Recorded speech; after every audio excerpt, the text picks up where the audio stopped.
They sold me like livestock, not in whispers or behind closed doors. No, they did it with champagne and contracts, in front of everyone who mattered. My own family, the people who raised me just enough to make me useful. And now I'm standing at the end of an aisle in a dress that costs more than my entire childhood, about to marry a man whose name makes grown men flinch, Lucien Voss, the devil himself. And I'm just the girl nobody wanted, until they needed something to trade. If you want to see how far survival can take you, stay until the end. Hit like and drop your city in the comments. I want to know how far this story travels. The dress was suffocating. White silk, hand-stitched lace, a veil so long it pooled behind me like spilled milk. It was beautiful in the way expensive things always are, cold, flawless, impersonal.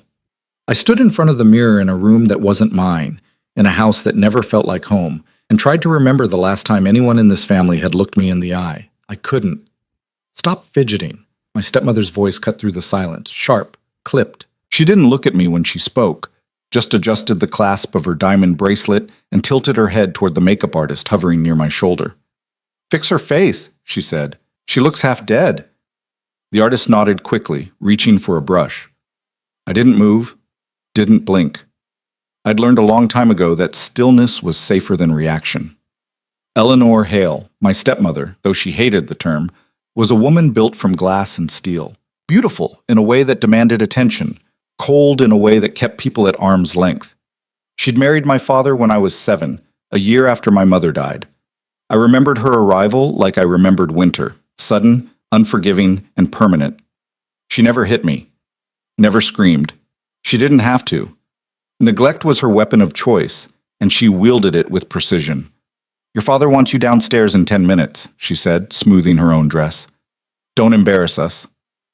Us, as if I'd ever been part of that. I watched her leave, the click of her heels fading down the hallway.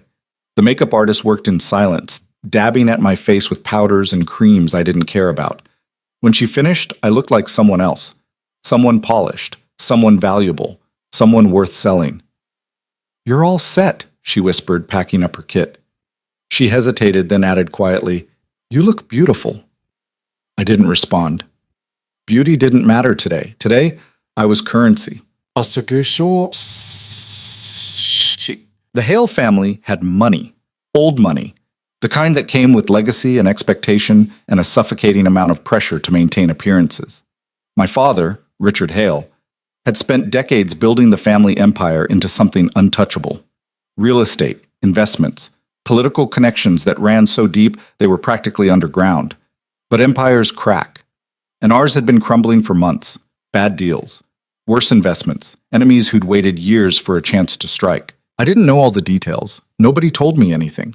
But I'd heard enough whispered conversations, seen enough late-night meetings to understand the truth. We were bleeding money, and desperate people do desperate things. I descended the staircase slowly, one hand trailing along the banister. The house was full of people, staff rushing around, florists arranging last-minute centerpieces, someone shouting about seating charts. Nobody looked at me. My father stood near the front entrance, adjusting his cufflinks. He was a tall man, broad-shouldered, with silver hair and a smile that had charmed investors for decades. But today, the smile looked strained, tight around the edges. He glanced up when I reached the bottom step. Aria. Not sweetheart, not honey, just my name. Flat, transactional. "You ready?" he asked. I almost laughed. Ready. As if I'd had any choice in this. "Yes," I said quietly. He nodded once, then turned away. That was it. No pep talk, no reassurance, no, "I'm sorry this is happening to you," because he wasn't sorry. I was useful now.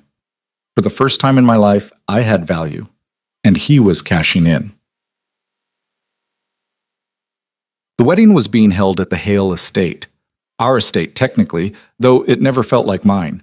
The gardens had been transformed into something out of a fairy tale.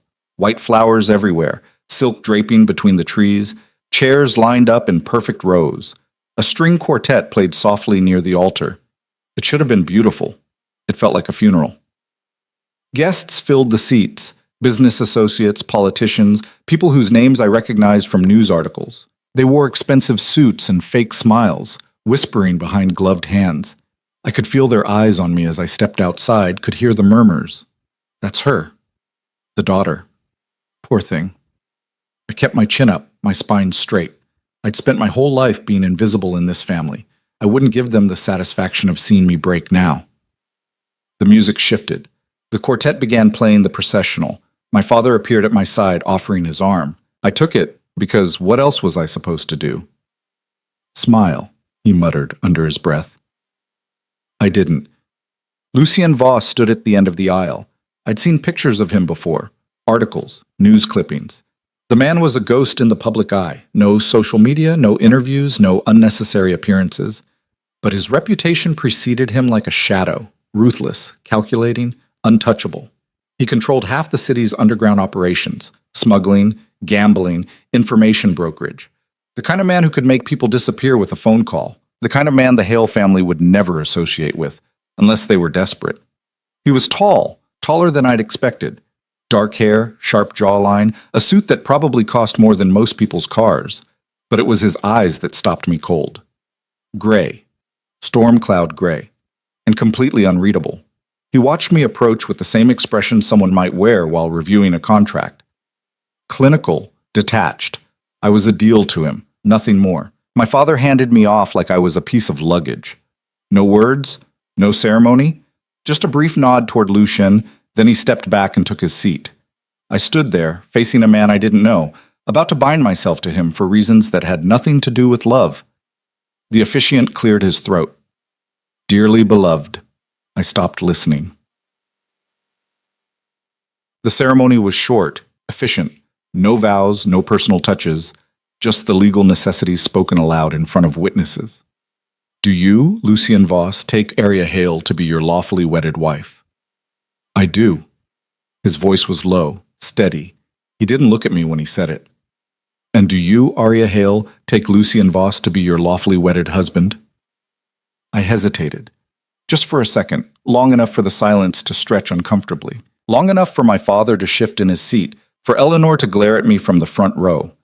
Long enough for Lucien's gaze to finally meet mine. There was no warmth in his eyes, but there was something else, something I couldn't quite name. Curiosity, maybe. I do, I whispered. Then by the power vested in me, I now pronounce you husband and wife. No kiss. Lucien didn't move, didn't reach for me, just gave a single nod, then turned and walked back down the aisle. I followed, because I had nowhere else to go. The reception was worse. It was held in the estate's ballroom, another display of wealth masquerading as celebration. Tables covered in white linens, crystal chandeliers, champagne flowing like water. People laughed and danced and toasted to a marriage they knew nothing about. I sat at the head table beside Lucien, my hands folded in my lap. He hadn't spoken to me since the ceremony. My father gave a speech, something about family and partnership and new beginnings, lies, all of it. But the guests clapped anyway, raising their glasses like this was a real wedding. Lucien didn't drink, didn't eat, just sat there, scanning the room with those unreadable eyes. Are you always this quiet? I asked finally, keeping my voice low. He glanced at me. Are you always this talkative? It wasn't quite a joke, but it wasn't cruel either. I'm trying to figure out what happens next, I said. Next, we leave. And go where?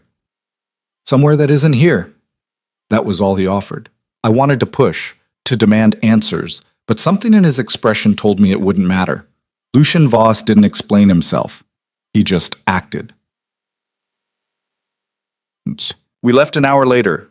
No grand exit, no fanfare. Just Lucien standing abruptly, buttoning his jacket and walking toward the door. I scrambled to follow, my dress tangling around my legs. A black car waited outside, sleek, expensive, windows tinted so dark I couldn't see inside. A driver opened the door. Lucien slid in without a word. I hesitated. This was it. The point of no return. I could walk away right now, refuse to get in, cause a scene. But what would that accomplish? My family had already made their choice. I was collateral now, a bargaining chip exchanged for whatever deal my father had struck with this man. I got in the car. The door closed behind me with a soft click. Lucien sat on the opposite seat, legs crossed, one arm draped over the back. He didn't look at me, just stared out the window as the car pulled away from the estate. Where are we going? I asked. Home. Who's home? Yours now. I didn't know what to say to that. The city blurred past the window, familiar streets giving way to unfamiliar ones. We drove for what felt like an hour, moving farther from the Hale estate, farther from everything I'd ever known. Finally, the car turned into a gated driveway. The mansion, loomed ahead. Modern architecture, all glass and steel and sharp angles. It looked like something out of a magazine. Cold, pristine, intimidating. The car stopped. The driver opened my door. I stepped out, staring up at the building. "This is where you live?" I asked. Lucien came to stand beside me. "This is where we live." The weight of that statement settled over me like a heavy coat. "Come on," he said, already walking toward the entrance. I followed. Again. The inside was just as imposing as the outside. High ceilings, marble floors, minimalist furniture arranged with surgical precision. Everything was clean, sharp, expensive. It didn't feel like a home. It felt like a showroom. "Your room is upstairs," Lucien said, shrugging off his jacket. "Second door on the left." I blinked. "My room?" "Yes." "We're not—" "No." The word was final. Absolute. "This marriage is a contract," he continued, loosening his tie. "Nothing more. You're here because your father owed me, and this was the price. I don't expect anything from you beyond playing the part when necessary." I should have felt relieved, should have been grateful that he wasn't demanding anything, but instead I felt hollow. "What part?" I asked. "The dutiful wife. When we're in public, you stay close. You smile when appropriate. You don't contradict me, that's all. And when we're not in public, you do whatever you want." He said it so casually, like freedom was that simple. "I'll have someone bring your things tomorrow," he added. "If you need anything tonight, there's staff on call." Then he turned and walked away, disappearing down a hallway. I stood there in the middle of that cold, perfect house, wearing a wedding dress that wasn't mine, married to a man I didn't know. And for the first time all day, I let myself feel it. The anger, the grief, the bone-deep exhaustion of being unwanted. I sank onto the nearest couch and buried my face in my hands. I didn't cry. I'd run out of tears years ago. The room Lucien had mentioned was massive. King-size bed, walk-in closet, floor-to-ceiling windows overlooking the city. It was decorated in soft grays and whites, elegant, impersonal, like a high-end hotel room. I sat on the edge of the bed, still in my wedding dress, and stared at nothing. This was my life now. A contract. A transaction. A role to play. I thought about my mother. She'd died when I was 6, cancer, quick and brutal. I barely remembered her face anymore, just fragments. Her laugh, the way she used to braid my hair, the last thing she'd said to me. "Be strong, Arya." I'd tried. I'd survived a family that didn't want me, a stepmother who tolerated me at best, a father who only noticed me when I was useful. And now I was here, married to a stranger, alone. I didn't sleep that night. I changed out of the dress, folding it carefully and setting it aside. Found a t-shirt in one of the drawers, oversized, plain, probably meant for guests. Crawled into bed and stared at the ceiling. Somewhere in the house, I heard movement, footsteps, a door closing. Lucien, probably. I wondered what he was thinking, if he thought about me at all, or if I was just another task checked off his list. Acquire wife. Done. The thought should have hurt. It didn't. I was too tired to care. Morning came too quickly. I woke to sunlight streaming through the windows, disoriented and groggy. For a moment, I forgot where I was. Then it all came rushing back. The wedding, the car, the house. Lucien. I dragged myself out of bed and into the attached bathroom. Shower, change, armor for whatever today would bring. When I finally ventured downstairs, I found Lucien and Antoine in the kitchen. He was dressed casually, dark jeans, black t-shirt, barefoot, coffee in hand, phone in the other, scrolling through something with a frown. He glanced up when I entered. "Morning," he said. "Morning." Silence. I poured myself coffee, just to have something to do with my hands. "Your things arrived an hour ago," he said. "They're in your room." "Thanks." More silence. "There's food if you're hungry," he added, nodding toward the counter. "Pastries? Fruit? Enough to feed 10 people. I'm fine. He studied me for a moment, then set his phone down. We need to talk.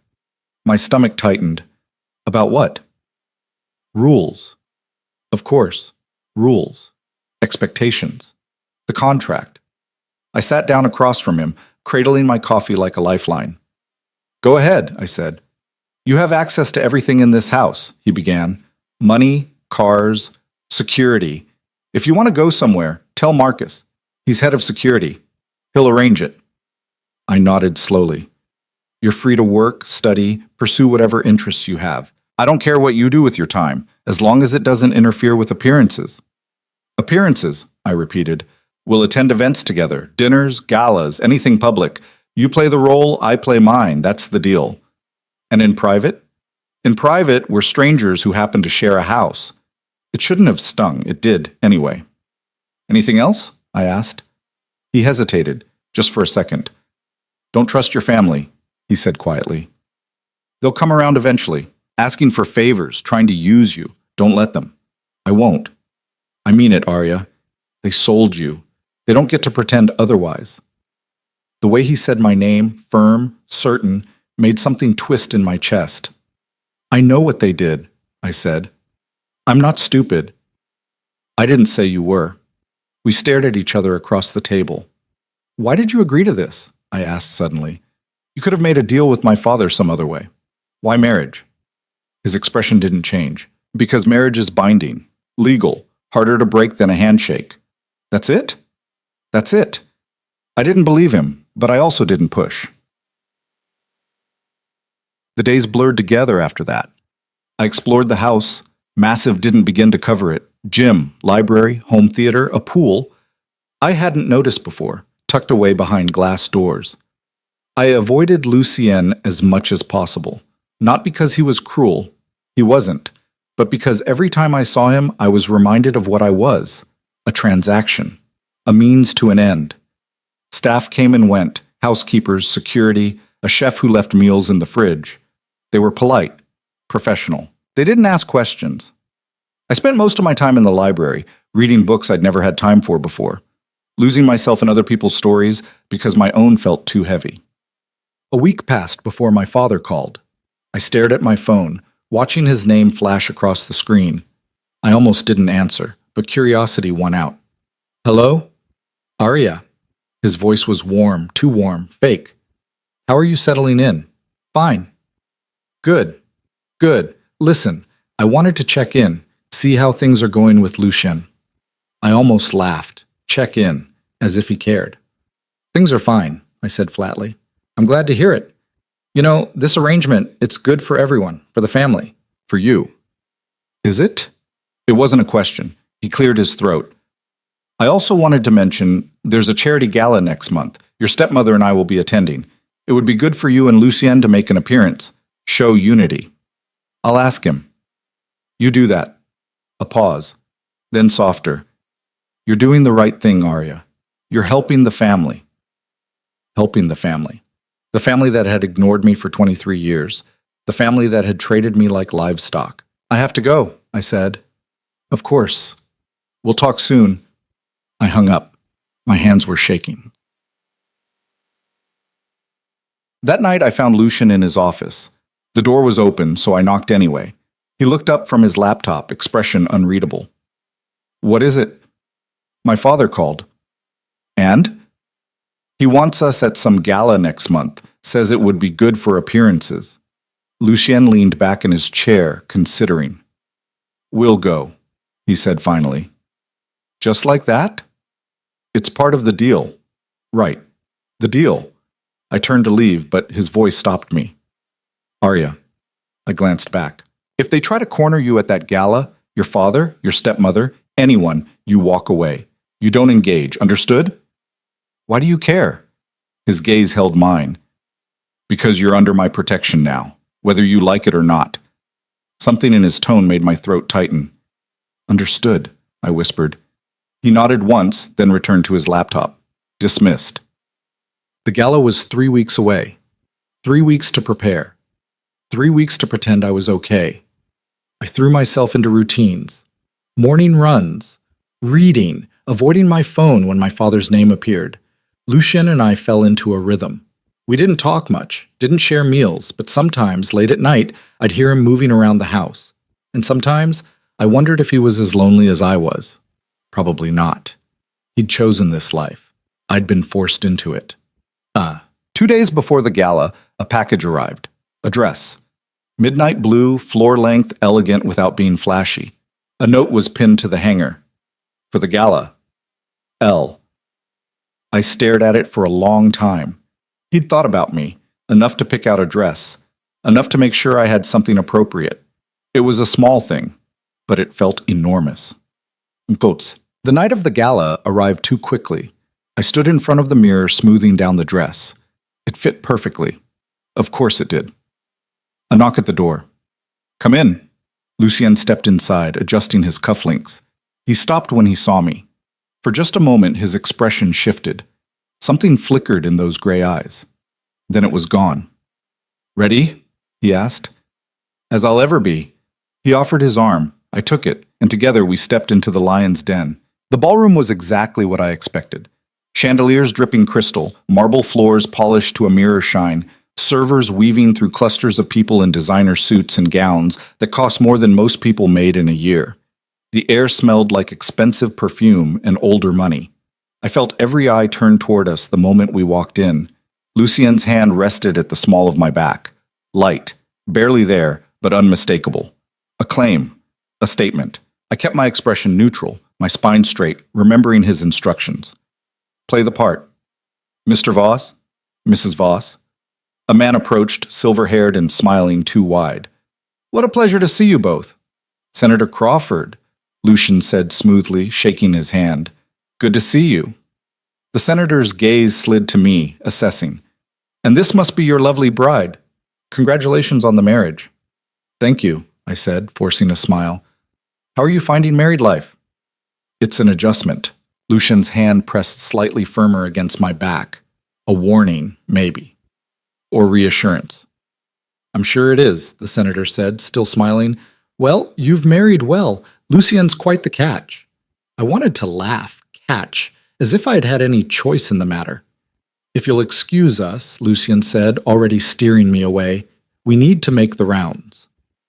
We moved through the crowd like that for the next hour. Stop, smile, exchange pleasantries with people whose names I wouldn't remember. Lucien handled it all with practiced ease, his expression never shifting, his voice never wavering. He was good at this. Too good. I wondered how many of these events he'd attended, how many deals he'd brokered over champagne and fake laughter. You're doing fine, he murmured at one point, his mouth close to my ear. I feel like a puppet. You are a puppet, so am I. That's how this works. His honesty was almost refreshing. We reached the bar, and Lucien ordered us both drinks. I took mine gratefully, downing half of it in one go. Slow down, he said. Why? Isn't that what people do at these things? Drink until they can tolerate each other? His mouth twitched, almost a smile. Fair point. I scanned the room, searching for my father. I spotted him near the back, talking to a group of men in expensive suits. Eleanor stood beside him, laughing at something one of them said. They looked happy, comfortable, like they hadn't just sold their daughter. They're here, I said quietly. Lucien followed my gaze. I know. Are we going to talk to them? Do you want to? I thought about it. Really thought about it. No, I said finally. Then we won't. Simple as that. But of course, it wasn't. Because my father spotted us a few minutes later, and his face lit up in that practiced way of his. He excused himself from his group and started walking over, Eleanor trailing behind him. Shit, I muttered. Lucien's hand found mine, squeezing once. Remember what I said. You don't engage. Arya, my father said warmly, reaching us. There you are. You look beautiful, sweetheart. Sweetheart, he'd never called me that before. Thank you, I said stiffly. Lucien. He extended his hand. Good to see you. Lucien shook it, but his expression was ice. Richard, quite the turnout tonight, isn't it? My father continued, oblivious or pretending to be. Eleanor and I were just saying how wonderful it is to see you both. Eleanor smiled thinly. Yes, wonderful. She looked me up and down, her gaze lingering on the dress. I could see the calculation in her eyes, the mental notes she was taking. "How are you settling in?" my father asked, leaning in like we were sharing a secret. "Everything going well?" "Fine," I said. "Good, good. You know, I was hoping we could talk later, maybe set up a dinner, just the four of us, catch up." Catch up. Like we were a normal family. "We're busy," Lucian said, his tone flat. My father's smile faltered. "Of course, I understand, but surely—" "We're busy," Lucian repeated, sharper this time. The air shifted. My father's smile turned brittle. "Right," he said slowly. "Well, perhaps another time." Eleanor touched his arm. "Richard, we should—" "Actually," my father interrupted, looking at me, "there is one thing. A business matter. I was hoping to discuss it with you, Arya. Privately." Lucian's grip on my hand tightened. "No," I said. My father blinked. "Excuse me?" I said, "No, I'm not discussing anything with you. Not tonight, not ever." His expression hardened. "Arya, don't be ridiculous. We're done here," Lucian said, stepping between us. His voice was quiet, but there was steel underneath. "You got what you wanted, Richard. The deal's done. Don't push your luck." For a moment I thought my father might argue, but something in Lucian's gaze stopped him. He forced another smile. "Of course. No harm in asking." Then he turned and walked away, Eleanor following without a word. I exhaled slowly, my hand shaking. "You okay?" Lucian asked. "Yeah, I think so." "Come on, let's get some air." He led me through the crowd, out onto a balcony overlooking the city. The cool night air hit my face, and I sucked in a breath, trying to steady myself. "I'm sorry," I said after a moment. "For what?" "For making a scene." Lucian leaned against the railing, looking out at the lights. "You didn't make a scene, you set a boundary. There's a difference." He looked angry. "He'll get over it, and if he doesn't, that's his problem." I joined him at the railing, wrapping my arms around myself. "Thank you," I said quietly, "for stepping in." "You don't have to thank me." "Yes, I do. You didn't have to do that." He glanced at me, something unreadable in his expression. "You're my wife. Legally, if not in any other sense. That means something." "Does it?" "To me, it does." I didn't know what to say to that. We stood there in silence for a while, the noise from the gala muffled behind us. It was almost peaceful. Almost. "Can I ask you something?" I said eventually. "Depends on the question." "Why did you really agree to marry me? And don't say it was just business. I don't believe you." He was quiet for a long moment. "Your father came to me 3 months ago," he said finally. "Desperate. Drowning in debt. He offered me a dozen different deals, none of them worth my time. Then he mentioned you." My stomach dropped. "He offered me?" "Yes. Said you were available, that a marriage alliance would benefit us both." "And you said yes." "Not at first." I looked at him sharply. "What changed your mind?" He met my gaze, and for the first time since I'd met him, I saw something real in his eyes, something raw. "I looked into you," he said. "Pulled up everything I could find, school records, medical files, even old social media posts, and you know what I found?" I shook my head. "Nothing. You were a ghost, Arya. No friends, no social life, no presence. It was like you didn't exist. And then I found a report from when you were 16. A teacher flagged you for looking malnourished. CPS came to your house, but your father charmed them, made it go away." I swallowed hard, the memory flooding back. I'd forgotten about that. "I saw who they were," Lucian continued. "Your family, the way they treated you, and I realized that if I didn't agree to this, they'd find someone else, someone who might not give you the same options." "So you married me out of pity?" "No. I married you because I could, because I have the power to offer you a choice they never did." I stared at him, something twisting in my chest.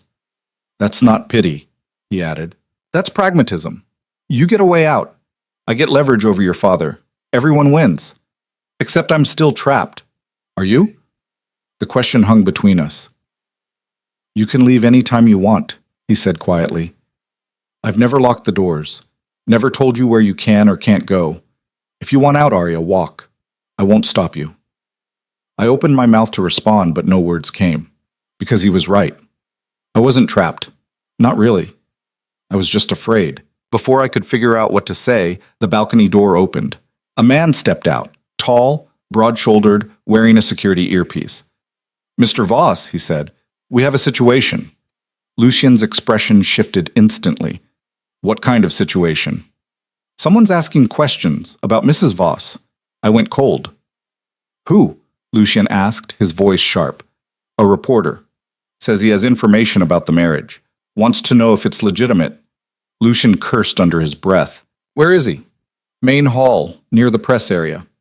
"Keep him there. I'll handle it." The man nodded and disappeared back inside. Lucien turned to me.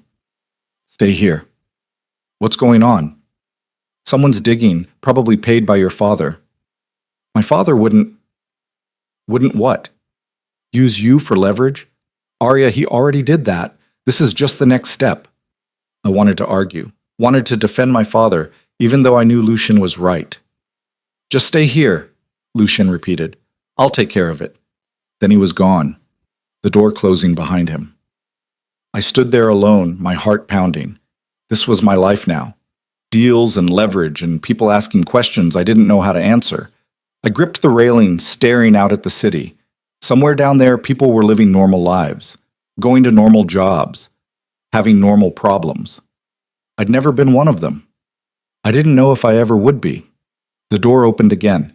I turned, expecting Lucien. It was Eleanor. She stepped onto the balcony, closing the door behind her. Her expression was unreadable. "Arya," she said. I straightened. "What do you want?" "To talk. I have nothing to say to you." She moved closer, her heels clicking against the stone. "You embarrassed your father tonight." "Good." Her eyes narrowed.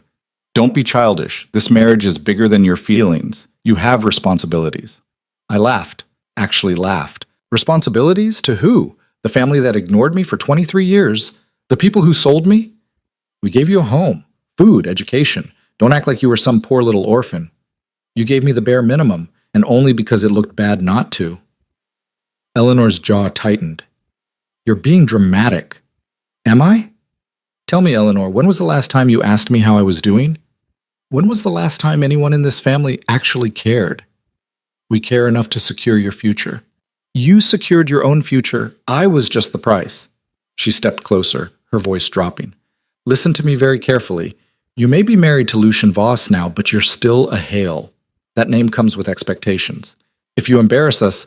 "You'll what?" I interrupted. "Cut me off? Disown me?" "You already did that." "We can make your life very difficult, Arya."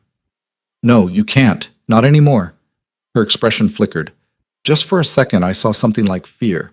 "You think Lucien will protect you?" she asked. "I know he will." "For how long? Until the novelty wears off? Until he gets bored and finds someone else?" Her words hit harder than I wanted to admit. "You don't know him," I said. "And you do?" I didn't answer. Eleanor smiled thinly.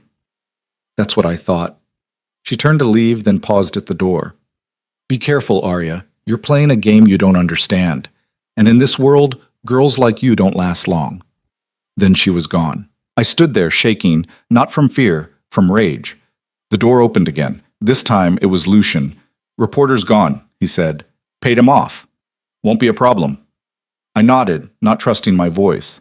He studied me. "What happened?" "Eleanor." His expression darkened. "What did she say?" "Threats, warnings, the usual." "Arya, I'm fine." "You're not."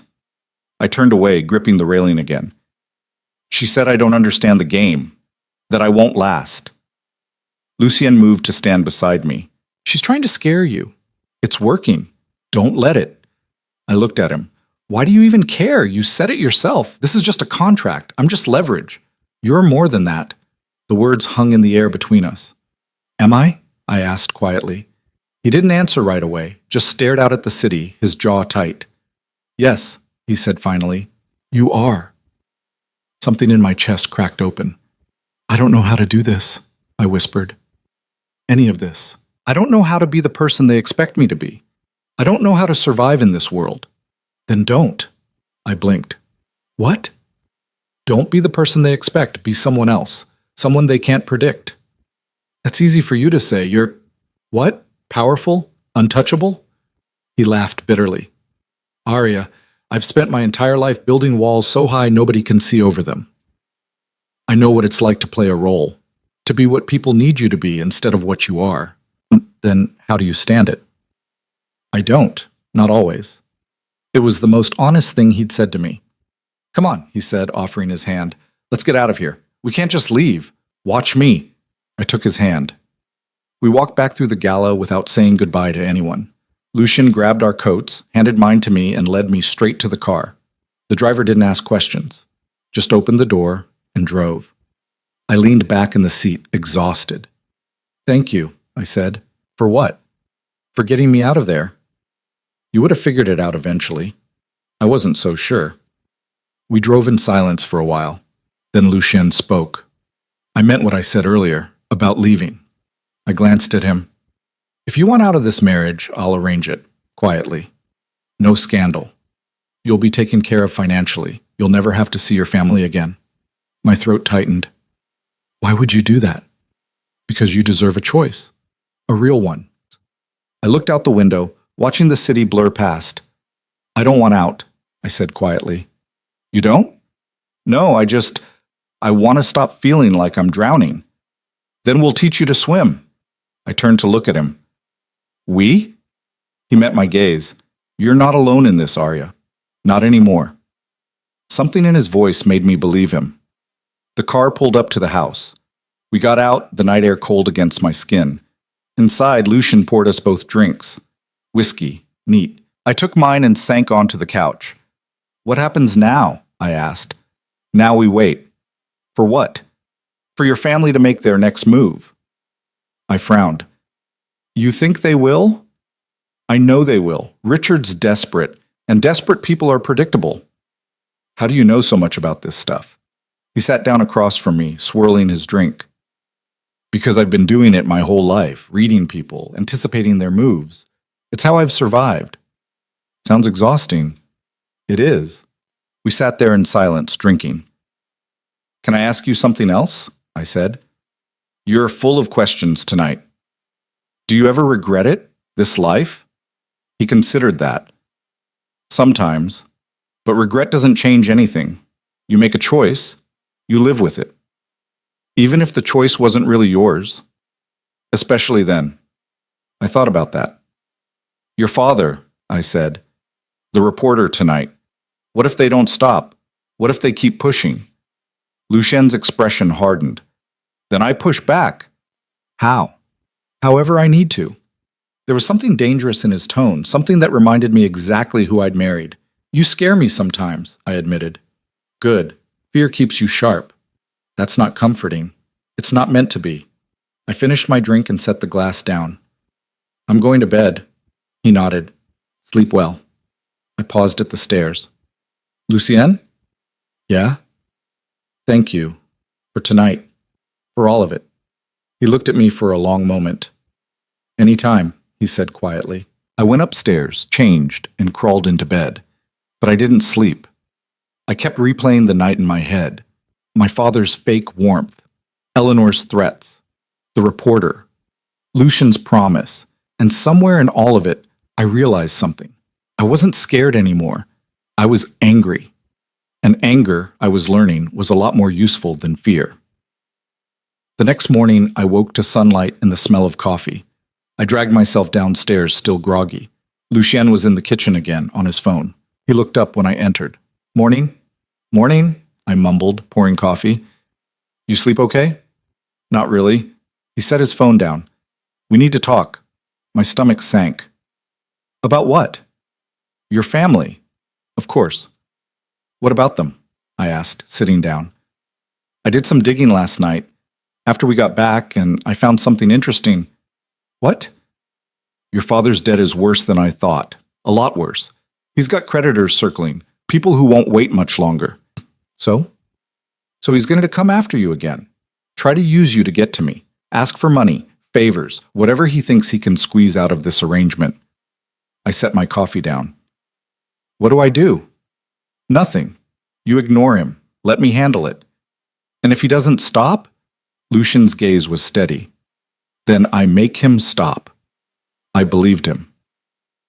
There's something else, he said. What? I want to offer you something. I frowned. Like what? A job. If you want it. I blinked. A job? I run several businesses, legitimate ones, real estate development mostly, but also some nonprofit work, foundations that help vulnerable populations, women, kids, people who've been exploited. I stared at him. You run charities? Surprised. A little. He shrugged. Most people are. But yeah, I do. And I could use someone with fresh eyes. Someone who understands what it's like to be overlooked.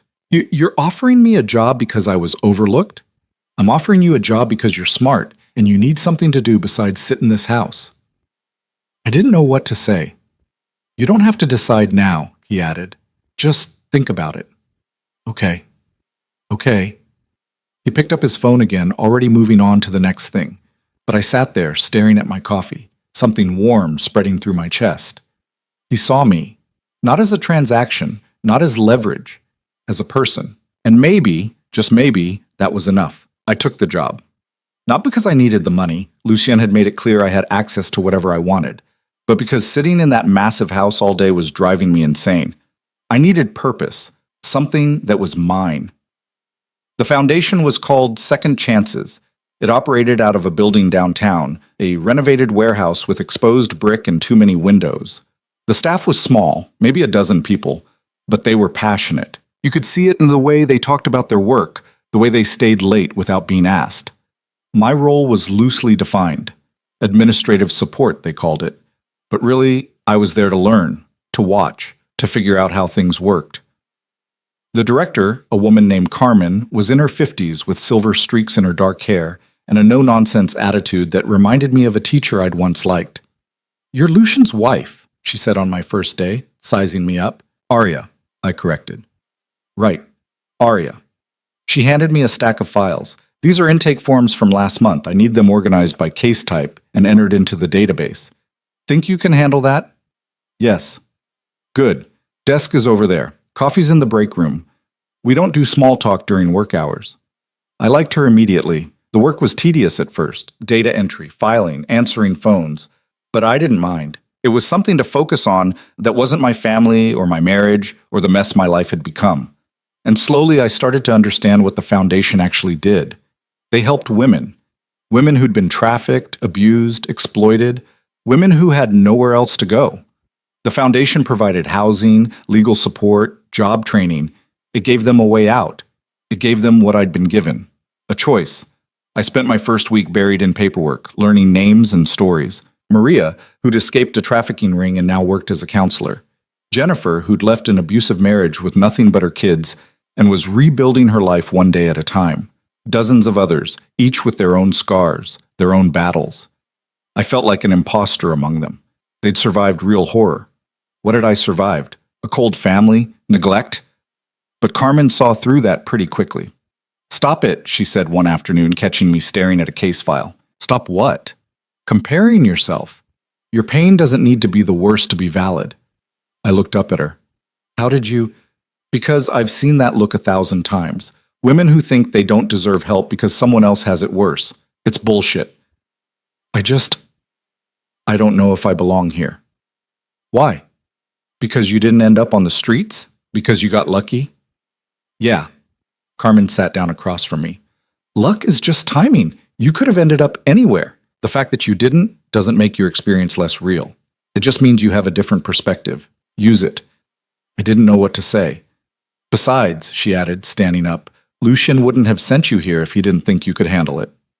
He talks about me? She smiled slightly. More than you'd think. That stayed with me for the rest of the day. I went home that night exhausted, but oddly satisfied. Lucien was in the living room, reading something on his tablet. How was it? He asked without looking up. Good. Hard, but good. Carmen give you a hard time? A little, but I like her. He smiled, actually smiled. She has that effect. I sat down on the opposite couch. How long have you been funding the foundation? 5 years? Maybe 6. Why? He set the tablet down. Because someone needed to. That's not an answer. He was quiet for a moment. Then he said, "My mother was trafficked when she was 60, brought over from Eastern Europe with promises of work, ended up in a brothel. She got out eventually, but it destroyed her. She died when I was 12. I stared at him, something heavy settling in my chest. I'm sorry. Don't be. It was a long time ago. Still.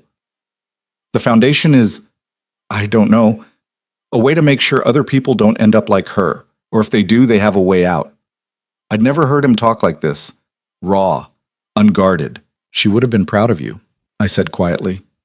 He looked at me, something unreadable in his expression. Maybe. We sat there in silence for a while. It wasn't uncomfortable. Just there. "Thank you," I said eventually, "for giving me this. You don't have to thank me." "Yes, I do." He didn't argue. The next few weeks fell into a rhythm. I worked at the foundation during the day, came home tired but fulfilled. Lucien and I started having dinner together more often. Not every night, but enough that it became normal. We talked, about work, mostly. Sometimes about nothing. He asked about my day, and I asked about his. It was almost domestic. Almost normal. Almost. Because underneath it all, we were still strangers playing house, still bound by a contract neither of us had really wanted. But it was getting harder to remember that. One night, about a month after I started at the foundation, my phone rang. I glanced at the screen. Eleanor. I hesitated, then answered. "What?" "Arya." Her voice was tight, strained. "I need to talk to you." "I'm busy. It's important." "I don't care. It's about your father." I froze. "What about him?" He's in trouble. Real trouble. Please, just meet me. Tomorrow, lunch." "Why would I do that?" "Because whether you like it or not, he's still your father, and he needs help." I wanted to hang up, wanted to tell her to deal with it herself, but curiosity won out. "Fine. Tomorrow. 1 o'clock. You pick the place." "Thank you." She hung up before I could change my mind. Lucien found me in the kitchen 10 minutes later, staring at my phone. "Who was that?" he asked. "Eleanor." His expression darkened. "What did she want?" "To meet. Says my father's in trouble." "He is. I told you that." She sounded scared. Good. Maybe she's finally realizing what happens when you play games with the wrong people. I told her I'd meet her. Lucien set his glass down hard. "Why?" "Because I need to know what's going on." "You don't. Whatever it is, it's not your problem." "He's still my father." "He stopped being your father the day he sold you." I flinched. "I know that, but I can't just... I need to hear it. Whatever it is, I need to know." Lucien stared at me for a long moment. Then he sighed. "Fine, but I'm coming with you." "Lucien, not negotiable. If you're meeting her, I'm there." I wanted to argue, but honestly, I was relieved. Okay. The restaurant Eleanor chose was expensive. White tablecloths, hushed conversations, the kind of place where you needed a reservation weeks in advance. We arrived 5 minutes early. Eleanor was already there, sitting at a corner table, her hands wrapped around a glass of white wine. She looked terrible. Her makeup was perfect, her outfit flawless, but there were shadows under her eyes. Her hands shook slightly. "Arya," she said, standing. Then she saw Lucien. "I asked to speak with Arya alone." "And I don't care," Lucien said, pulling out a chair for me. I sat. He sat beside me. His presence a wall between me and Eleanor. She exhaled slowly. "Fine, if that's how it has to be." "What's going on?" I asked. Eleanor took a long drink of wine. "Your father made some poor decisions. Financially, he borrowed money from the wrong people." "How much?" Lucien asked. 3 million, maybe more." I felt the air leave my lungs. 3 million? He thought he could make it back, invested in a development project that fell through, and now the creditors are circling. "So pay them back," I said. "We can't. The accounts are frozen. Assets seized. We have nothing." Lucien leaned back in his chair. And you want Arya to ask me for the money? Eleanor's gaze shifted to him. I'm asking you to help your wife's family. No. Lucien, no, he repeated, harder this time. Richard made his choices. He can live with the consequences. They'll kill him, Eleanor said, her voice breaking. These people don't negotiate. If he doesn't pay, then he should have thought about that before he gambled away $3 million. I looked at Lucien, then at Eleanor. Who are these people? Eleanor hesitated. I don't know their names. Richard wouldn't tell me, but they're dangerous. They've already sent warnings, threats. What kind of threats? She pulled out her phone, hands shaking, and showed me a photo. It was a picture of their house, our old house, with a message spray-painted across the front. Pay up, or pay with blood. My stomach turned. When was this taken? Lucien asked, his voice sharp. 2 days ago. He pulled out his own phone, typing something quickly. I need the names. Everyone Richard owes money to. I told you, I don't know. Then find out. Because if you want my help, I need information. Eleanor stared at him. You'll help? I didn't say that. I said I need information. She nodded quickly, fumbling with her phone. I'll get it. I'll send you everything. Good. Now leave. But we're done here. Go. Eleanor looked at me, something pleading in her eyes. Arya, please. You heard him, I said quietly. We're done. She stood, gathering her things. I know you hate us. I know we failed you, but he is still your father. Please, just think about it. Then she left. I sat there staring at the table. Are you okay? Lucien asked. I don't know. This isn't your fault. I know. And it's not your responsibility. I know that too. He reached over, covering my hand with his. But you still feel guilty. I nodded. Don't. He made his choices. You don't owe him anything. Then why does it feel like I do? Lucien didn't have an answer for that. We left the restaurant and drove home in silence. I stared out the window, my mind racing. $3 million. Threats. Dangerous people. My father had really done it this time. Back at the house, Lucien disappeared into his office. I heard him on the phone, his voice low and sharp, making calls, pulling strings. I sat in the living room, numb. An hour later, he emerged. I made some inquiries, he said. And? Your father borrowed from a loan shark named Viktor Sokolov, Russian, connected, very dangerous. Can you pay him off? Lucien sat down across from me. I could, but I won't. Why not? Because it won't end there. Your father will just dig himself into another hole, and then another. He's a liability, Arya, a black hole. No amount of money will fix that. So what do? We do nothing. We let it play out. I stared at him. You'd let them kill him? I'd let him face the consequences of his actions. There's a difference. Not to me. Lucien's jaw tightened. What do you want me to do? Bail him out? Give him millions of dollars so he can gamble it away again? I want you to help me figure out another option. There isn't one. There has to be. We stared at each other, the tension thick. Please, I said quietly. I know he doesn't deserve it. I know he's a terrible person, but I can't just stand by and let him die. I can't. Lucien closed his eyes, exhaling slowly. You're too kind for your own good. Is that a yes? It's a maybe. I let out a breath I didn't know I was holding. I'll reach out to Sokolov, Lucien said. See if we can negotiate something, but I'm not promising anything. Okay? And Arya? Yeah? This is the last time. Whatever happens, your father is on his own after this. Understood? Understood. He stood up, already pulling out his phone. I need to make some calls. Thank you. He paused. Don't thank me yet. Over the next 2 days, Lucien worked behind the scenes.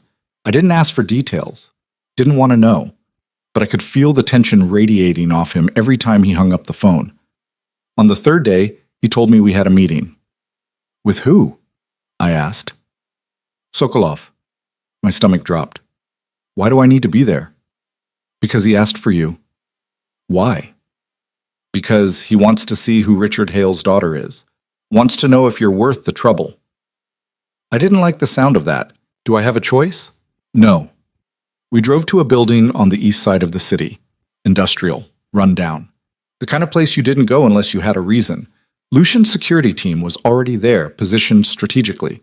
Marcus, the head of security, met us at the entrance. He's inside, Marcus said. 3rd floor, 2 guards with him. Weapons? Lucian asked. Probably. Lucian nodded, then looked at me. Stay close.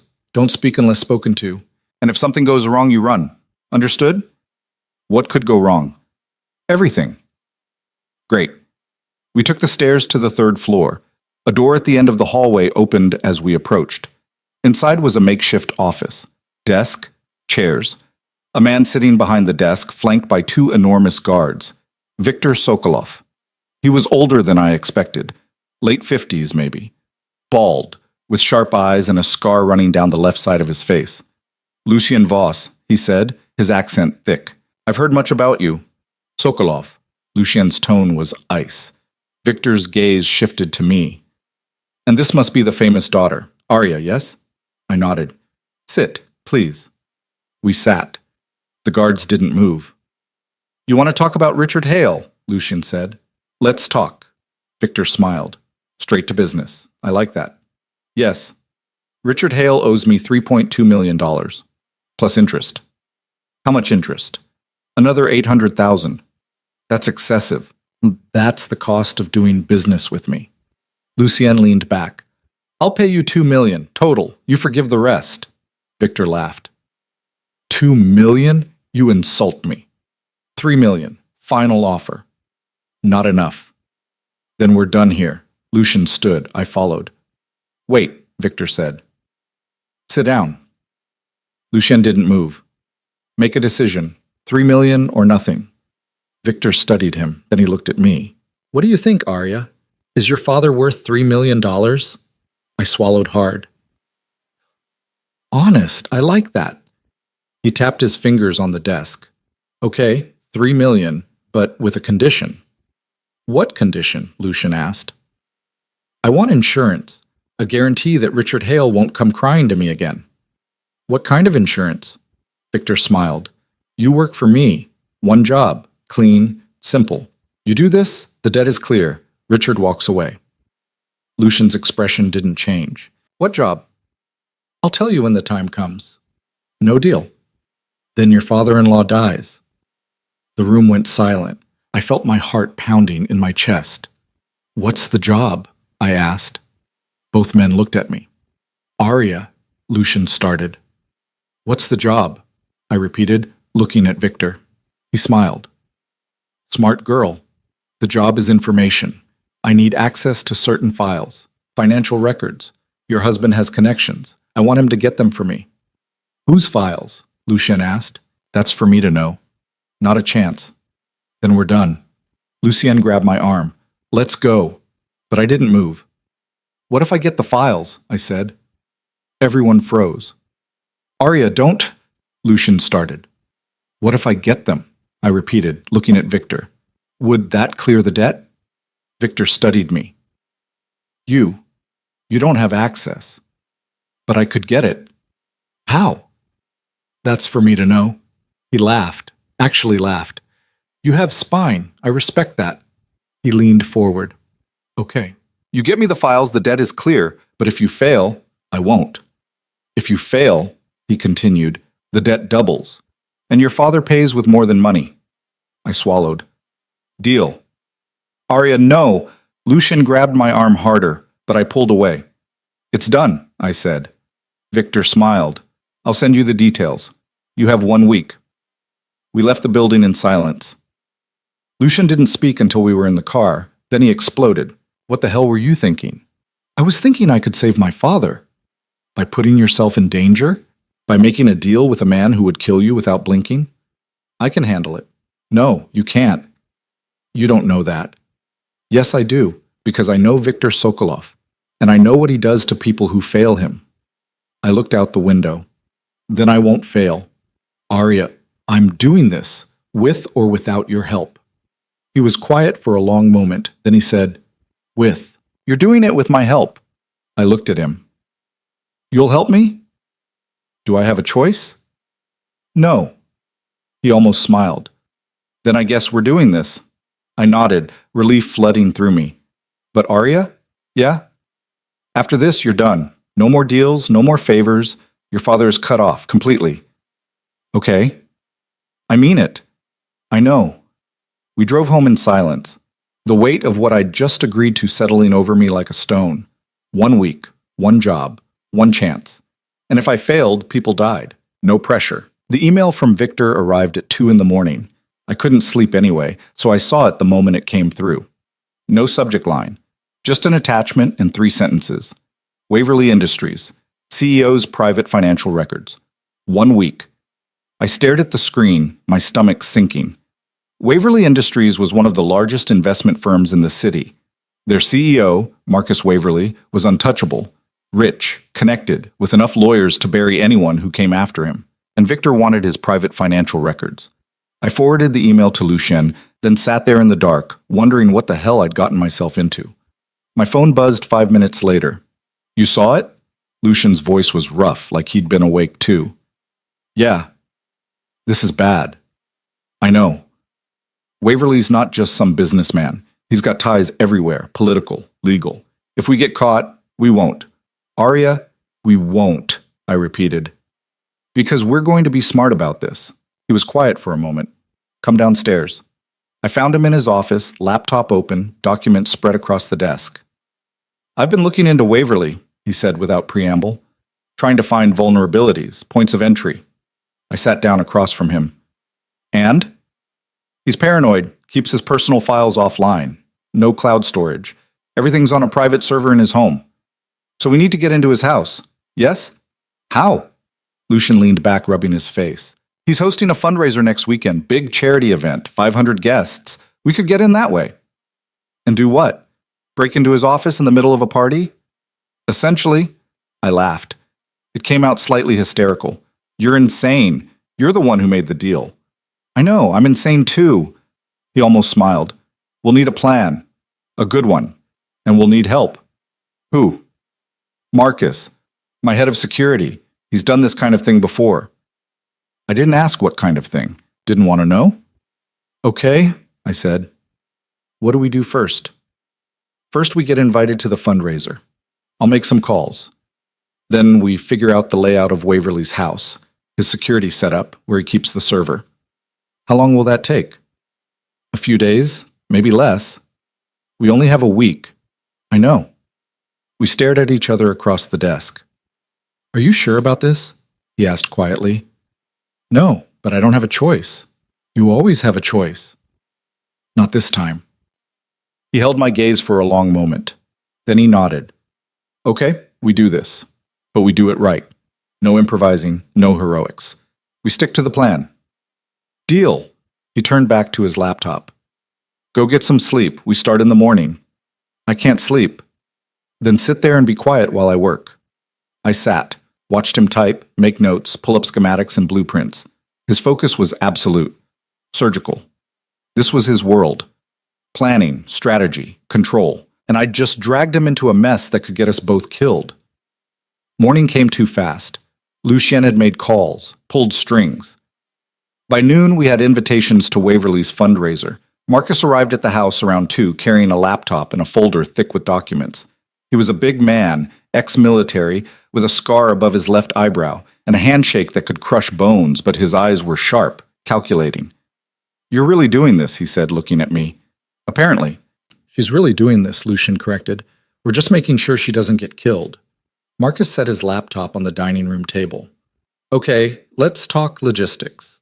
He pulled up a blueprint of Waverly's house. It was massive. 3 stories, dozens of rooms, security cameras everywhere. The fundraiser will be on the main floor, Marcus said, pointing. Ballroom here, dining area here, outdoor terrace. Guests won't have access to the 2nd or 3rd floors. That's where his office is? I asked. 3rd floor, corner room, overlooks the garden. Security? Keypad entry at every stairwell, cameras in the hallways, probably motion sensors too. I felt my stomach drop. So how do we get up there? Marcus glanced at Lucien. We create a distraction. What kind of distraction? I asked. The kind that pulls security away from the monitors long enough for you to slip upstairs. And then what? I don't know how to hack into a server. Marcus pulled a small device from his pocket. It looked like a USB drive. You don't need to. Just plug this into his computer. It'll clone the hard drive. Takes about 3 minutes. 3 minutes, give or take. And if someone walks in, then you improvise. I looked at Lucien. This is insane. I know. We're going to get caught. Probably not. But maybe. Yes, maybe. I closed my eyes, trying to steady my breathing. Okay. Walk me through it, step by step. For the next 4 hours, we planned.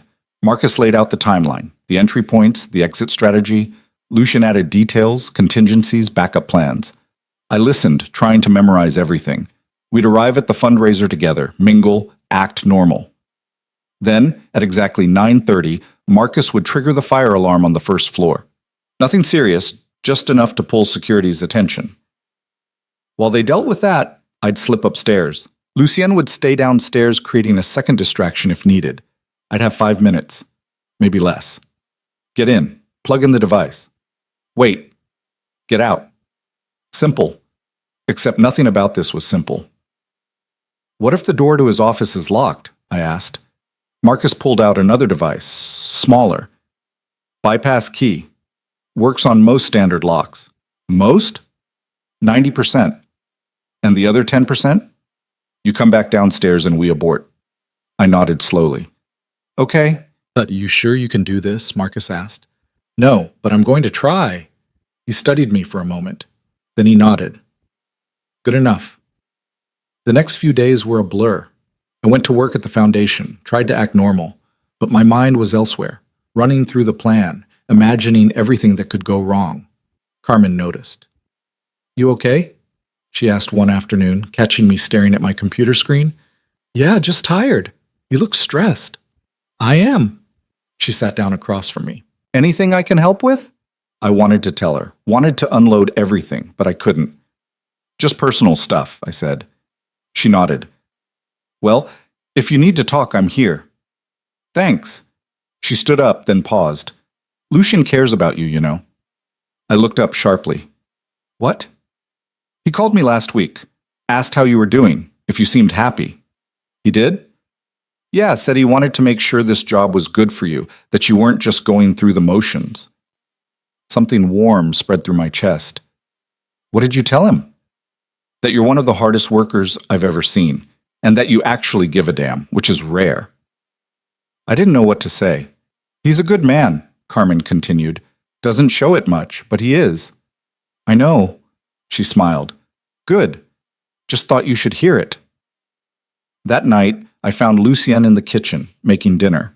Actually, making dinner. Not ordering in, not asking the chef to prepare something. You cook? I asked, surprised. He glanced up. Sometimes, when I'm stressed. What are you making? Pasta. Nothing fancy. I sat at the counter, watching him work. His movements were efficient, practiced. Carmen said you called her. He didn't look up. Did she? She said you wanted to make sure I was happy. I wanted to make sure the job was a good fit. Lucien.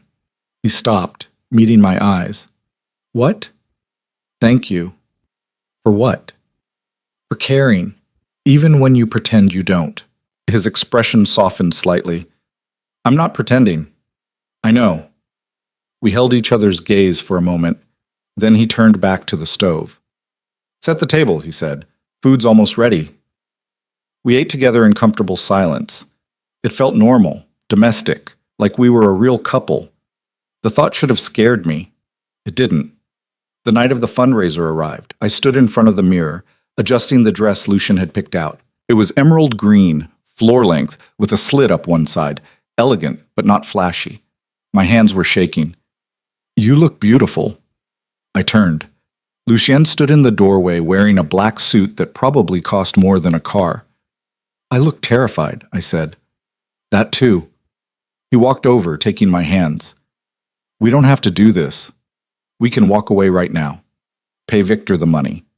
Let your father deal with his own mess. No, I need to do this. Why? Because if I don't, I'll always wonder if I could have. And I can't live with that. He squeezed my hands. Okay, then let's do this. The drive to Waverly's estate took 30 minutes. The house was even bigger than I'd imagined. Sprawling grounds, fountains, security at every entrance, luxury that bordered on obscene. We handed our invitations to a man at the door, then stepped inside. The ballroom was packed, hundreds of people in designer clothes, drinking champagne, pretending to care about whatever cause this fundraiser supported. Lucien's hand found mine. Remember the plan. I remember. Stay calm, act natural. I know. And Arya? Yeah? If anything goes wrong, you run. You don't wait for me. You don't try to be a hero. You just run. I nodded. We moved through the crowd, making small talk with people whose names I forgot immediately. Lucien was good at this. Charming, confident. Nobody would ever guess we were planning a crime. At 9:15, Marcus appeared across the room. He caught Lucien's eye and nodded once. 15 minutes. My heart started pounding. We drifted toward the edge of the ballroom, closer to the stairwell. Lucien kept talking to someone about real estate, his voice steady, but his hand tightened on mine. 9:25. A waiter passed with champagne. I grabbed a glass just to have something to do with my hands. 9:28. Marcus moved toward the far side of the room. 9:29. Lucien leaned in, his mouth close to my ear. It's time. 9:30. The fire alarm went off. People jumped, started moving toward the exits. Not panicking, not yet, but confused. Security rushed past us, heading toward the source. Go, Lucien whispered. I slipped away from him, moving against the crowd. Found the stairwell. The door was unlocked. Marcus had taken care of that. I took the stairs 2 at a time, my heart hammering. Second floor, empty. Third floor. I paused at the door, listening. Nothing. I stepped into the hallway. Cameras in the corners. Marcus said he'd looped the feeds, but I didn't know if it had worked. I walked quickly, trying to look like I belonged there. Waverly's office, corner room. The door was locked. I pulled out the bypass key Marcus had given me, slid it into the lock, turned, click. The door opened. I stepped inside, closing it behind me. The office was huge. Dark wood, expensive art. A massive desk with 3 monitors. I crossed to the computer, my hands shaking, pulled out the USB device. The computer was password protected. Shit. I stared at the screen, panic rising. Then I remembered something Marcus had said. Waverly was paranoid, but he was also arrogant. Arrogant people use simple passwords. I tried his birthday. Nothing. His company name, nothing. His daughter's name. The screen unlocked. I exhaled, plugging in the device. A progress bar appeared. 3 minutes. I glanced at the door. Listened. Nothing. 2 minutes, 50 seconds. I paced. Checked the door again. Still nothing. 2 minutes. Come on, come on. 1 minute 30. Footsteps in the hallway. I froze. The footsteps stopped outside the door. 1 minute. The doorknob turned. I yanked the USB device out, shoved it in my bra, and dove behind the desk. The door opened. I'm telling you, the alarm's just a malfunction, a man's voice said. Waverly. Still need to check the floors, another voice replied. Security. Fine, but make it quick, I have guests. I pressed myself against the wall, barely breathing. Footsteps crossed the room. A light clicked on. Everything looks fine in here. Told you. The light clicked off. Footsteps retreated. The door closed. I stayed there, frozen, counting to 60. Then I stood, legs shaking, and moved to the door, cracked it open. Hallway empty. I slipped out, walking fast but not running. Down the stairs, second floor, first floor, back into the crowd. Lucien found me immediately. His face was pale. Are you okay? Yeah, I got it. The whole thing? I don't know, maybe. I had to pull it early. He cursed under his breath. Let's get out of here. We made our excuses, thanked our hosts, and left. In the car, I finally let myself breathe. That was too close, Lucien. Lucien said, I know. Did anyone see you? I don't think so. He pulled out his phone, texting Marcus. A moment later, Marcus replied, He says the feeds were clean, no sign of you. I leaned back in the seat, closing my eyes. Thank God. Let me see the device. I pulled it out, handing it to him. He plugged it into his phone, checking the files. It's incomplete, he said after a moment. But there's enough here, bank records, offshore accounts, some emails. Will Victor accept it? He'll have to. We drove home in silence. Inside, Lucien poured us both drinks. Whiskey, straight. You did good, he said. I almost got caught. But you didn't. I downed the whiskey, letting it burn. What happens now? Now we send this to Victor, and we wait. And if it's not enough, then we figure something else out. I wanted to believe him. Lucien sent the files that night. Victor's response came an hour later. Acceptable. Debt cleared. Don't contact me again. I stared at the message, something heavy lifting from my chest. It's done, I said. Lucien read the message over my shoulder. It's done. I should have felt relieved, triumphant even. Instead, I just felt tired. I need to tell my father, I said. No. Lucien. No, he repeated. You did your part. He doesn't need to know how, and he doesn't deserve your reassurance. He's still my father. He's a stranger who shares your DNA, that's all. I wanted to argue, but I couldn't, because he was right. The next morning, I called Eleanor. It's handled, I said when she answered. What? How? It doesn't matter. The debt's clear. Victor won't come after him. She was silent for a moment. Then she started crying. Thank you. Arya, thank you so much. I hung up. I didn't want her gratitude, didn't want anything from her. I just wanted it to be over. And it was. Days passed, then a week. No word from Victor, no threats, no follow-up. My father never called, never thanked me, never even acknowledged what I'd done, but I hadn't expected him to. I went back to work at the foundation, threw myself into the cases, the people, the work that actually mattered, and slowly I started to feel like myself again. One night, about 2 weeks after the fundraiser, Lucien found me in the library. Hey, I looked up from my book. Hey, can we talk? Sure. He sat down across from me, and I noticed he looked nervous. Lucien never looked nervous. What's wrong? I asked. Nothing's wrong. I wanted to say something. Okay. He took a breath. What you did. For your father. It was brave, stupid, but brave. Thanks? I mean it. You could have walked away, let him face the consequences. But you didn't, even though he didn't deserve it, even though it put you at risk. I couldn't just, I know, and that's what I'm trying to say. You have this core of decency that most people don't. You care, even when it hurts you, and I respect that. I didn't know what to say. You're not just a contract to me, he continued. You're not just leverage or a business deal. You're Arya, and I'm glad you're here. Something in my chest cracked open. I'm glad I'm here too, I whispered. He smiled, actually smiled. Good. We sat there for a moment, the air between us shifting. Lucien? Yeah? Thank you for everything, for helping me, for protecting me, for seeing me. His expression softened. You're easy to see. I didn't know how to respond to that, so I did the only thing I could think of. I closed the distance between us and kissed him. It was brief, tentative, but it was real. When I pulled back, he was staring at me. Sorry, I said quickly.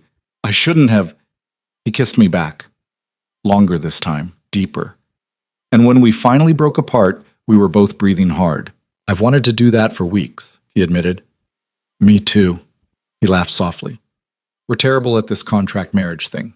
The worst. Good. He kissed me again, and I felt something settle into place. This wasn't just survival anymore. This was real. Things changed after that night in the library. Not dramatically, not in some sweeping romantic gesture, but in small ways that mattered more. Lucien started joining me for breakfast. We'd sit at the kitchen counter, coffee between us, talking about everything and nothing. He told me about his deals, the parts he could share. I told him about the foundation, the women I was helping, the cases that kept me up at night. We moved around each other differently. His hand would find mine when we watched TV. I'd lean against him without thinking, small touches that felt enormous. We didn't talk about what we were, didn't label it, just let it exist. But I knew. And I was pretty sure he did too. Work at the foundation became my anchor. Carmen promoted me after a month, gave me actual responsibilities beyond filing. I started conducting intake interviews, helping women navigate the legal system, connecting them with resources. It was hard work, emotionally draining, but it mattered. One afternoon, about 6 weeks after the fundraiser, I was in the middle of an intake when my phone buzzed. Eleanor. I ignored it. She called again and again. Finally, I excused myself and stepped into the hallway. What? Arya, thank God, I've been trying to reach you. I'm at work. What do you want? It's your father. He's in the hospital. My stomach dropped. What happened? Heart attack this morning. They're saying it's serious. I closed my eyes, leaning against the wall. How serious? They don't know yet. He's in surgery now. I thought you should know. Which hospital? Mercy General, 4th floor ICU. I hung up without saying goodbye. Back in the office, I grabbed my coat. Carmen looked up from her desk. Everything okay? Family emergency. I have to go. Take the time you need. I drove to the hospital in a daze. My hands were shaking on the steering wheel. I should have felt something. Worry, fear, grief. But I just felt numb. Eleanor was in the waiting room when I arrived. She looked smaller somehow, older. Her perfect makeup couldn't hide the exhaustion in her eyes. Arya. She stood. You came. You said he was in surgery. He is. They're doing a bypass, said it could take hours. I sat down in one of the plastic chairs. Eleanor sat beside me. I know you hate us, she said quietly. I know we failed you, but he's still your father. Biologically. She flinched. Fair. We sat in silence for a while. Then she spoke again. I know you saved him. From Victor. I don't know how, and Richard wouldn't tell me. But I know it was you. I didn't respond. I never understood you, she continued. Why you stayed quiet all those years, why you never fought back. But I think I get it now. You were just trying to survive. I'm still trying. I know. And I'm sorry for all of it, for not protecting you, for not seeing you. I looked at her, really looked at her, and I saw something I'd never seen before. Regret. It's too late for apologies, I said. I know, but I had to say it anyway. The doctor appeared an hour later, young, tired, still in scrubs. Family of Richard Hale? Eleanor shot to her feet. Yes, how is he? The surgery went well. We were able to repair the blockage, but he's not out of the woods yet. The next 48 hours are critical. Can we see him? Not yet. He's in recovery. We'll let you know when he's stable. The doctor left. Eleanor sank back into her chair, crying quietly. I should have comforted her, should have said something, but I couldn't. I pulled out my phone and texted Lucien. At the hospital, my father had a heart attack. His response came immediately. Do you want me to come? No, I'm okay. Are you sure? Yes. Call me if you need anything. I stared at the message for a moment, something warm spreading through my chest. 3 hours later, they let us see him. Richard Hale looked small in the hospital bed. Pale, fragile, hooked up to machines that beeped and hummed. Not the intimidating man I'd grown up fearing, just a sick old man who'd made terrible choices. Eleanor went to his bedside, taking his hand. Richard, I'm here. He didn't respond, still unconscious. I stood in the doorway watching. Come in, Eleanor said softly. Please. I stepped inside but didn't go near the bed. He'd want to see you, she said. Would he? She didn't answer. I looked at my father, this stranger who'd shaped my entire life without ever really knowing me. I'm not staying, I said. I just wanted to see that he was alive. Arya, I'm glad he's okay, but I can't do this. I can't pretend we're a family. We are a family. No, we're people who share a name, that's all. I turned to leave. He does love you, Eleanor said. In his own way. I paused at the door. That's the saddest thing I've ever heard. Then I left. Lucien was waiting when I got home. He didn't ask how I was, didn't push for details, just pulled me into his arms and held me. I didn't cry, but I let him hold me anyway. You okay? He asked finally. I don't know, maybe. What do you need? I need to forget about them. All of them. He pulled back, looking at me. Then let's make that happen. Over the next few weeks, I did exactly that. I stopped checking my phone for calls from Eleanor, stopped wondering if my father would recover, stopped caring about the family that had never cared about me. Instead, I focused on what mattered, the foundation, the women I was helping, the life I was building, and Lucien. We grew closer in ways I hadn't expected. He started opening up, telling me things he'd never told anyone, about his mother, his childhood, the choices that had led him to this life. I told him things too, about feeling invisible, about the years of neglect, about the moment I'd realized I was worth more than they'd ever given me credit for. We were both broken in different ways, but somehow we fit. One night, about 2 months after my father's heart attack, Lucien came home with papers. What are those? I asked. Divorce papers. My heart stopped. What? For your father and Eleanor. He's been asking for them. Wants to separate their assets before the creditors come back. I blinked. He's divorcing her? Looks like it. Does she know? Probably not yet. I stared at the papers. Good. Lucien looked at me. Good? Yeah. Maybe she'll finally understand what it feels like to be discarded. That's cold. I learned from the best. He smiled slightly. Fair. He set the papers aside, then pulled out another envelope. This came for you today. I opened it. Inside was a letter from my father's lawyer. Richard Hale was removing me from his will. I read it twice, making sure I understood. Then I laughed. What's funny? Lucien asked. He's cutting me out. Like I ever expected anything from him. Does it bother you? Not even a little. And I meant it. Whatever connection I'd had to that family, it was gone now. Severed completely. I was free. The foundation threw a fundraiser a month later. It was Carmen's idea, a gala to raise money for expansion. More housing, more resources, more women helped. I helped plan it, sent invitations, coordinated with vendors. It felt good to build something instead of just surviving. Lucien came with me, of course.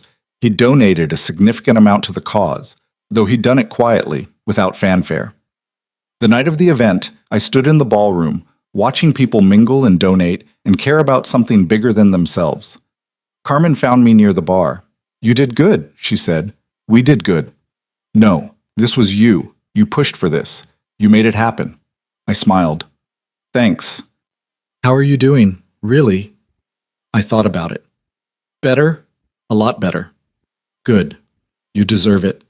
Lucien appeared beside me, handing me a glass of wine. Having fun? Actually, yes. He smiled. Good. The rest of the night passed in a blur. Speeches, donations, people thanking me for work I'd barely started. But it felt right. When we got home, I kicked off my heels and collapsed on the couch. Lucien sat beside me, loosening his tie. That was a good night, he said. It was. You looked happy. I am happy. He turned to look at me. Really?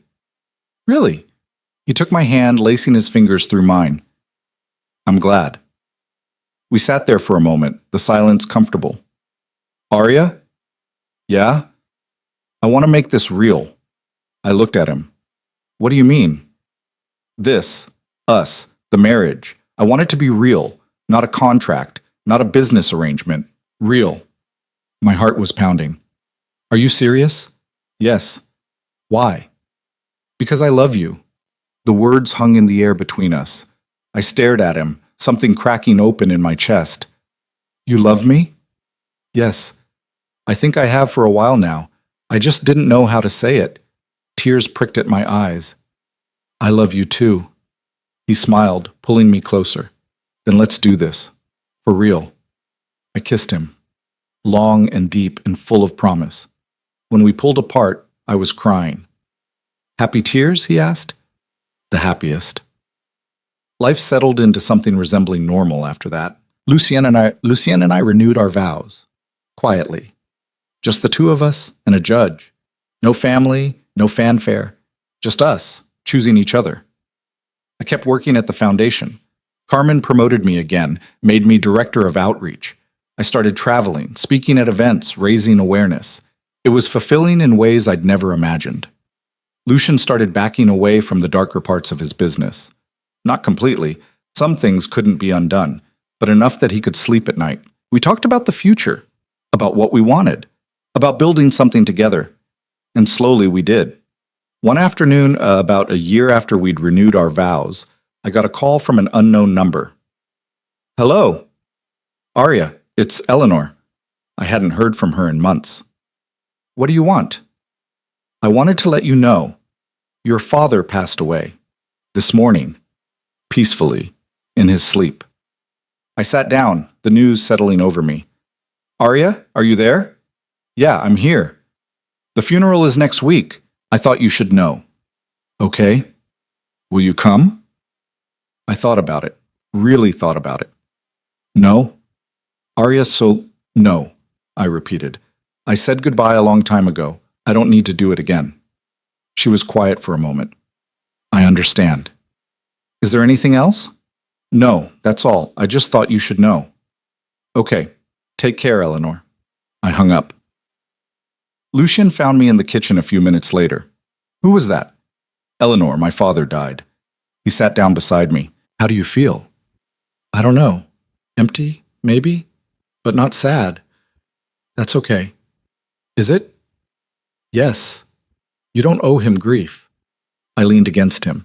I keep waiting to feel something. Guilt, regret, anything. But I don't. Then don't force it. You're allowed to feel nothing. I closed my eyes. Thank you. For what? For understanding. He kissed the top of my head. Always. I didn't go to the funeral, but I did go visit my mother's grave a few days later. It had been years since I'd been there. I stood in front of the headstone, reading her name, Catherine Ann Hale, beloved mother. I miss you, I said quietly. I wish you were here. I wish you could have seen who I became. The wind rustled through the trees. I think you'd be proud of me, I continued. I hope you would be. I stayed for a while, just sitting there, talking to her, telling her about my life, about Lucian, about the foundation. When I finally left, I felt lighter, like I'd let go of something I'd been carrying for too long. 2 years later, the foundation had expanded to 3 cities. We'd helped hundreds of women, given them housing, jobs, hope.